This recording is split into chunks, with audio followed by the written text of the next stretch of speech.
السلام علیکم listeners, novel بے لباس محبت بہت ہی بولڈ ناول آپ کی خدمت میں پیش کر رہی ہوں۔ چلتے ہیں پارٹ نمبر 5 کی جانب۔ 3 دن کے بعد کرن کی شادی ہوگی۔ سب مہمان حیران تھے کہ شادی ریما کی تھی۔ بارات کرن کی۔ لوگ جان بوجھ کر ریما سے اور اس کے گھر والوں سے پوچھتے رہے، تانے دیتے رہے اور کہانیاں کستے رہے۔ کچھ دنوں میں کرن کا پاسپورٹ بن گیا اور وہ تینوں اسد، کرن اور فوزیہ باہر چلے گئے۔ کرن کو گئے 6 ماہ ہو گئے تھے۔ ریما زیادہ تر اپنے کمرے میں ہی رہنے لگی۔ اس کے ابو بھی اس سے نہ بولتے تھے۔ اب وہ 5 وقت کی نماز پڑھنے لگی، جس سے اس کے چہرے پر نور آنے لگا اور باقی وقت اپنے بابا کے ساتھ کمرے میں ہی گزارنے لگی۔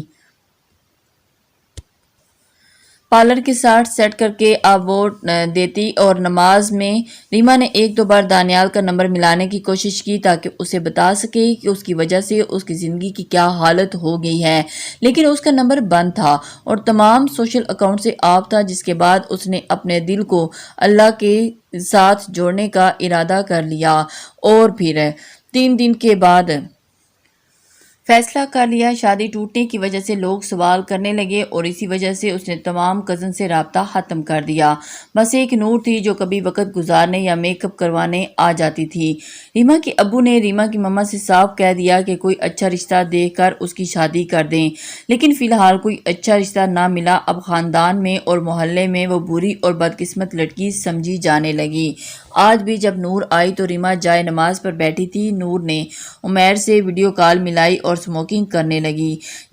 ریما جیسے اس کے پاس آ بیٹھی، اس نے کال بند کر دی اور ریما کو دیکھنے لگی۔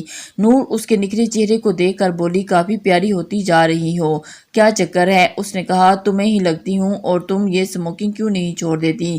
نور نے لمبا کش لگا کہ پہلے تو شوق کیا اور اب شوق تھا اور اب لیکن مجبوری بن گئی ہے۔ میں اس کے بغیر نہیں رہ سکتی، مجھے اس کی عادت سی ہو گئی ہے، سو اس لیے۔ ویسے عمیر دیکھنے میں خوبصورت تھا، وہ بیگ کے ساتھ فرینچ سٹائل، لمبے بال جو ہمیشہ پونی میں باندھ کے رکھتا تھا، 6 لمبی ہائٹ، لیکن ایک کرپٹ لڑکا تھا، 2 نمبر، شراب، چرس، ہیروئن اور مرڈرڈ آئس کے نشے میں ملوث تھا اور پولیس میں اشتہاری ملزم تھا۔ نور ریما سے ایسی باتوں کا ذکر کر چکی تھی۔ ریما نور کو عمیر سے ملنے سے منع کرتی تھی۔ عمیر نور سے ریما کی تعریفیں سن کر پک چکا تھا، تبھی ریما سے ملنے کا شوق پیدا ہونے لگا۔ ایک دن نور عمیر کے پاس موجود بے لباس تھی۔ عمیر نور کو تھانے میں مصروف تھا اور اچانک اسے ریما کا خیال آیا۔ وہ موبائل اٹھا کر ریما کی تصویر دیکھنے لگا، جو اس کے جوش میں تیزی آ گئی اور وہ نور کی گہرائی تک اتر کر اسے درد دیے جانے لگا۔ نور چاہ کر بھی اسے نہیں روک سکتی تھی کیونکہ وہ اسے بھی سکون دے رہا تھا۔ نور نے چیخنا شروع کر دیا۔ عمیر نے مدھم آواز میں نور کے کان کے لوب پر ہونٹ رکھ کر کہا، ریما بس تھوڑا، ریما بس تھوڑا۔ نور نے ریما کا نام سن لیا تھا، لیکن مدہوشی کی وجہ سے عمیر کو زور سے تھامے ہوئے تھی۔ ایک تیز رفتار جھٹکے کے بعد وہ سائیڈ پر ہو گیا۔ نور عمیر کا الیکٹرک شیشہ اٹھا کے پینے لگی اور شرارت سے بولی، ریما اچھا؟ عمیر مسکرایا، تم ہر وقت ریما کا ذکر کرتی ہو، تبھی منہ سے نکل گیا، لیکن وہ ہم جیسی نہیں ہے یار، وہ بہت شریف ہے۔ یہ کہہ کر نور کی کسی گہری سوچ میں چلے گی، پھر ایک کش لے کر سموک عمیر کے منہ سے چھوڑ کر کہنے لگی، سیکس کرو گے اس کے ساتھ؟ عمیر کے جسم میں بجلی سی دوڑ گئی، اس کا جسم اکڑنے لگا۔ نور اس کے بالوں میں انگلیاں پھیر کر ہاتھ نیچے لاتے بولی، انہوں نے اگلی ملاقات میں منگنی کرنے کی خواہش کر دی۔ ریما کو مدثر میں کوئی حامی نظر نہیں آئی اور اس کی خواہش نہیں تھی کہ کوئی حسین لڑکا اس کی زندگی میں آئے، لیکن وہ چاہتی تھی جو بھی اس کی زندگی میں آئے وہ اسے اپنا ماضی ضرور بتائے۔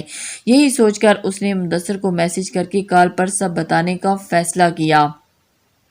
وہ چاہتی تھی کہ جس کے ساتھ بھی اس کی شادی ہو وہ اس کے ماضی کو قبول کرے۔ حال چال پوچھنے کے بعد اس نے اپنے ماضی کے بارے میں بتانے لگی۔ مدثر خاموشی سے سنتا رہا۔ اسے اپنی جنسی زیادتی کے بارے میں بھی بتا دیا۔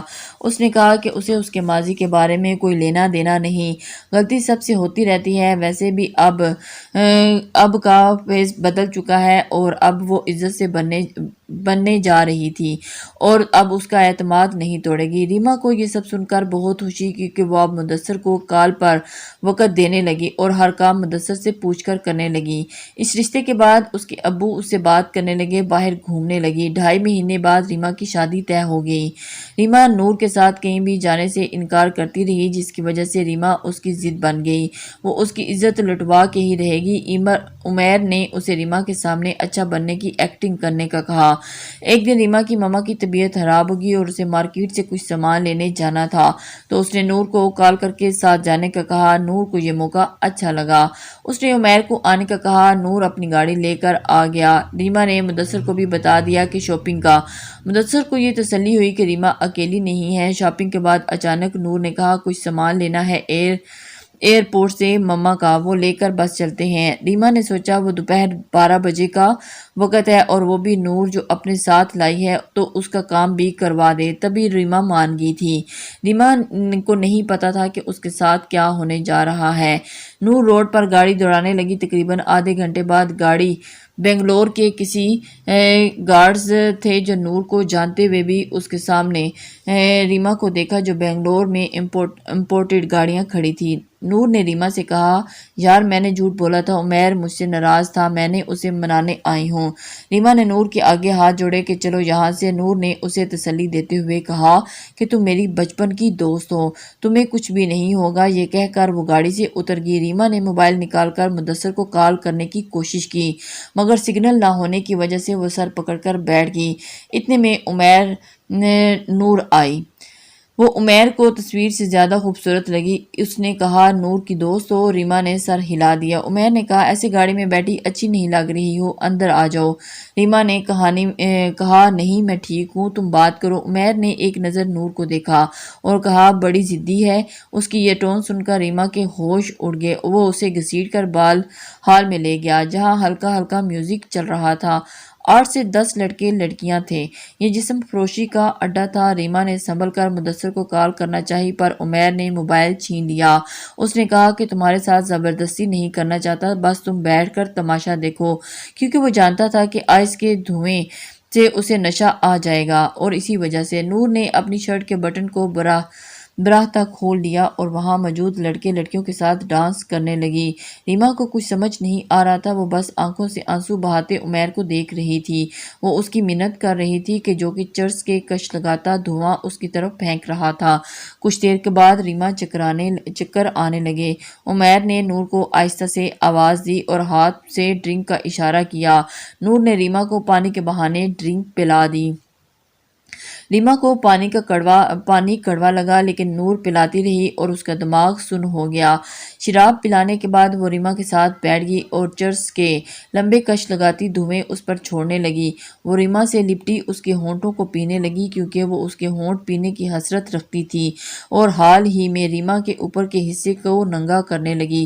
عمیر نے اس کے اوپر کے کمرے کے لانے میں اشارہ کیا اور اوپر لاتے ہی نور ریما سے بے لباس ہو کے لپٹ گئی اور اس کے نظر جسم سے لپکنے لگی۔ عمیر صرف جینز کی پینٹ پہنے کمرے میں نور کو دیکھنے لگا، کوئی ریما کے گداگزار جسم کے مزے لے رہی تھی۔ عمیر دیوار سے لگا ریما کے جسم کا ایک ایک حصہ دیکھنے لگا۔ آخرکار وہ اپنی جینز کا بٹن کھول کر ریما کے اوپر آ گیا۔ عمیر نے نور کے ہونٹوں کو چوما اور پھر ریما کے جسم کو چومنے لگا۔ ریما اپنی بتانے لگی اور اس کی ماما کو اس پر یقین تھا، وہ ایسی گھناؤنی حرکت نہیں کر سکتی تھی، لیکن انسپکٹر نے اسے جھوٹی رپورٹیں دکھا دیں کہ وہ نشے اور ڈرگز میں ملوث ہے اور اس کے جسم میں ابھی بھی نشاندہی ہوئی ہے۔ ریما کے پاپا نے انسپکٹر کے آگے ہاتھ جوڑے کہ وہ اپنی بیٹی کو تھانے میں نہیں دیکھ سکتے۔ انسپکٹر کو چھوڑنے پر راضی نہیں تھا کیونکہ وہ ریما کو بے لباس دیکھ چکا تھا، لیکن نیت ریما کے لیے خراب ہو گئی تھی۔ اس نے ریما کے گھر والوں کو بھاری رقم لانے کا کہا۔ انسپکٹر نے کہا کہ وہ انہیں 4-5 لاکھ دے، باقی وہ خود سنبھال لے گا۔ اس کے پاپا کو کچھ سمجھ نہیں آیا کہ وہ کہاں سے لائیں۔ انہوں نے کاشف کو کال کر کے سب بتایا۔ کاشف نے سب کہانی سنتے ہی نیا ڈرامہ سمجھتے ہوئے نفرت کا اظہار کیا۔ ریما کے پاپا اس کی ماما کے کہنے پر گھر سے ریما کے جہیز کے لیے سونا اور پیسہ اکٹھا کیا۔ لانے کو کہا اور پھر سب انہوں نے دے دیا۔ سب کچھ پولیس کے حوالے کرنے کے بعد وہ گھر لوٹ آئے۔ مدثر نے تھانے میں ریما کی رپورٹ پڑھ لی تھی۔ ریما کی مما نے اسے گھر آنے کو کہا لیکن مدثر نے کہا کہ رات ہو گئی ہے، ابھی پھر کبھی آئے گا۔ ریما کے پاپا نے بھی ابھی چہرہ پڑھتے ہوئے کہا کہ ٹھیک ہے ابھی جاؤ۔ وہ گھر آئے اور ریما کے سر پر ہاتھ رکھ کر بولے، بیٹا جانے والے کو روکا نہیں جا سکتا۔ وہ سمجھ گئے تھے کہ مدثر ریما کی زندگی سے جا چکا ہے۔ وہ بھیگی آنکھوں سے کمرے میں آئی اور ریما کو اپنی قسمت پر رونا آ رہا تھا کہ وہ اپنی ماں سے لپٹی موت کی آرزو کرنے لگی۔ وہ چاہ کر بھی زندہ نہیں رہ سکتی تھی۔ اب اسے سمجھ میں آیا کہ خودکشی حرام کیوں ہے۔ 2 دن بعد مدثر کی ماں نے کال کر کے رشتہ ختم کر دیا۔ ریما مدثر سے بات کرنا چاہتی تھی۔ کال اٹینڈ ہونے کے بعد ریما نے کہا شکریہ۔ مدثر شکریہ کس بات کا؟ ریما یہ بتانے کے لیے کہ کتنا اعتبار ہے مجھ پر۔ اس بار آزمائش میری نہیں تمہاری بھی تھی اور یہ بات وہ سمجھ نہیں سکا مدثر، لیکن بات عزت کی تھی۔ بعد میں ان بچوں کا کیا ہوتا، ان سے شادی کون کرتا؟ ریما اگر میں تمہاری بیوی ہوتی اور بعد میں یہ سب ہوتا تو مدثر تو بھی الگ ہو جاتا، اور خاموش ہو گیا۔ تھوڑی دیر بعد کال کٹ گئی۔ ریما گہرائی میں کھو گئی اور وہ بے گناہ ہے اور اسے سمجھنے کا پیمانہ صرف اتنا ہے کہ بے گناہ ہوتے تو مجرم بن گئی۔ اس واقعے کے بعد محلے والوں نے ان کے گھر آنا چھوڑ دیا۔ رشتہ کروانے والی بھی نہیں آتی تھی۔ ریما بہت زیادہ سٹریس میں جا چکی تھی۔ ریما کے ابو نے گھر بیچ کر فیکٹری کے قریب ایک چھوٹا سا گھر لے لیا۔ گھر کے قریب ایک دینی درسگاہ تھی جہاں قرآن پاک پڑھایا جاتا تھا اور بیان کے ساتھ قرآن پاک کا بھی ترجمہ پڑھایا جاتا تھا۔ ریما نے اپنا معمول بنا لیا تھا بیان سننے کا اور قرآن پاک ترجمے کے ساتھ پڑھتی تھی۔ وہ لڑکی جس کے کمرے میں میک اپ کا سامان ہوتا تھا، ڈائجسٹ ہوتے تھے، وہاں اب اسلامی کتابوں کا ایک ذخیرہ تھا۔ وہ لڑکی ساری رات موبائل استعمال کرتی تھی لیکن اب وہ دن رات تسبیحات اور استغفار میں مصروف رہتی۔ روزانہ درسگاہ جاتی اور ایک فقیرنی اسے راستے میں بیٹھی گھورتی رہتی۔ کرن کی شادی کو 4 سال گزر گئے تھے۔ ایک دن اس کی کال مما کے نمبر پر آئی اور اس نے کہا کہ وہ بہت بے چین ہے اور رونے لگی۔ مما سے معافی مانگنے لگی اور بابا نے بھی معاف کرنے کا کہا۔ روتے روتے اس نے ریما سے بات کرنے کا کہا۔ ریما نے آواز سے اندازہ لگایا کہ اس کی آواز بہت تھکی ہوئی ہے اور وہ بیمار لگ رہی تھی۔ وہ ریما کی آواز سنتے ہی رونے لگی اور معافی مانگنے لگی۔ ریما نے کہا کہ اس کے دل میں کوئی خواہش نہیں ہے لیکن وہ اپنے گناہ کا اعتراف کرنے لگی۔